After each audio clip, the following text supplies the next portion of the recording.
Zimbabwe ఆస్ట్రేలియాను 23 పరుగుల తేడాతో ఓడించింది. అయితే ఇక టీ20 ప్రపంచ కప్ 2026లో 19వ మ్యాచ్‌లో భాగంగా జింబాబ్వే ఆస్ట్రేలియాకు 170 పరుగుల లక్ష్యాన్ని నిర్దేశించింది. కొలంబోలోని ప్రేమదాస స్టేడియంలో జరిగిన ఈ మ్యాచ్‌లో టాస్ గెలిచి మొదటగా బౌలింగ్ చేయాలని ఆస్ట్రేలియా నిర్ణయించుకుంది.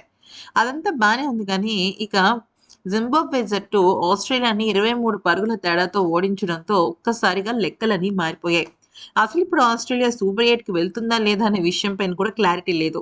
అయితే ఆ గ్రూప్‌లో జింబాబ్వే, శ్రీలంక, ఆస్ట్రేలియా ఈ 3 జట్లు నువ్వా నేనా అన్నట్టుగా పోటీ పడుతున్నాయి. సాధారణంగా సూపర్ 8 నుంచి సెమీఫైనల్స్‌కి వెళ్ళేటప్పుడు ఇటువంటి కొంచెం సంసిగ్ధత, అలాగే ఉత్కంఠ నెలకొంటుంది. కానీ ఈసారి లీగ్ మ్యాచెస్ నుంచే ఈ యొక్క టెంపో అలాగే ఒక రకమైన సస్పెన్స్ నెలకొంది. అయితే ఈ క్రమంలో సికందర్ రజా చాలా షాకింగ్ కామెంట్స్ చేశాడు. కేవలం అంటే కేవలం ఆస్ట్రేలియా గురించే కాదు, భారత్ గురించి కూడా. అయితే ఇంతకీ తనేమన్నాడంటే, "నాకు చాలా సంతోషంగా ఉంది. అంతకంటే ఎక్కువగా గర్వంగా ఉంది. ఇది చిన్న చిన్న సోదరులందరూ కలిసి ఒక పెద్ద గెలుపు సాధించినట్టు అనిపిస్తుంది. టీమ్‌లో మనం అందరం కలిసి ఉంటాం. ఎలాంటి కల్చర్, యూనిటీ, ఎన్విరాన్మెంట్ బిల్డ్ చేశామని చూస్తుంటే చాలా హ్యాపీగా అనిపించింది. ఎందుకంటే నాకు మజిల్ క్రాంప్ వచ్చి ఫీల్డ్ దిగిన తర్వాత బయట నుంచి చూసినప్పుడు ఎంత ముచ్చటేసిందంటే వీళ్ళందరూ నా బ్రదర్సే కదా అన్నట్టు నాకు అనిపించింది. అంతేకాదు ఈ గెలుపు అన్‌బిలీవబుల్. ఎక్స్‌ట్రీమ్ ప్రౌడ్‌గా అనిపించింది.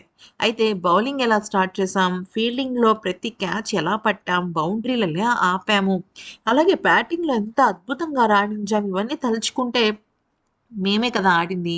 మేమే కదా ఈ విజయం సాధించింది అంటూ చాలా గర్వంగా అనిపించింది. అయితే బాయ్స్‌ది ఏం ఫాల్ట్ లేదు. వాళ్ళు ఈ గెలుపు కోసం ఎంతో ప్రయత్నించారు. ఎంతో కోరుకున్నారు.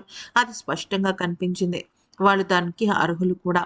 ఇంకా మేము చెప్పాలి అంటే 190 అనుకోకుండా 175 అని టార్గెట్ పెట్టుకున్నాం.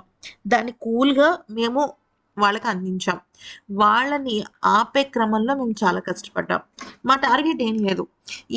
ఈ టోర్నమెంట్ బరిలోకి దిగే ముందు నేను చాలా ఎక్కువగా భారత జట్టు మీద ఫోకస్ ఎక్కువ చేశాను. వాళ్ళు ఆడుతున్న తీరు, పద్ధతి చూస్తే నిజంగా చాలా గ్రేట్ అనిపించింది. న్యూజిలాండ్‌తో వాళ్ళు ఆడిన series wow! What a series అనిపించింది. ఆ జట్టులో ప్రతి ఒక్క ఆటగాడు అదరగొడుతున్నారు. సో, మేము ఖచ్చితంగా సెమీఫైనల్స్‌కు చేరుకుంటాము. అక్కడ భారత్‌ని మేము ఎదుర్కొని ఖచ్చితంగా మ్యాచ్ భారత్ పైన గెలవాలని మనస్ఫూర్తిగా ఆకాంక్షిస్తున్నాం. ఎందుకంటే, ఈరోజు ఆస్ట్రేలియాతో గెలిచిన ఈ మ్యాచ్ మాకు కొండంత విశ్వాసాన్ని ఇచ్చింది. బహుశా అదే విశ్వాసంతో మేము భారత్‌ని మా నెక్స్ట్ టార్గెట్‌గా పెట్టుకుంటాము అంటూ చెప్పుకొచ్చాడు.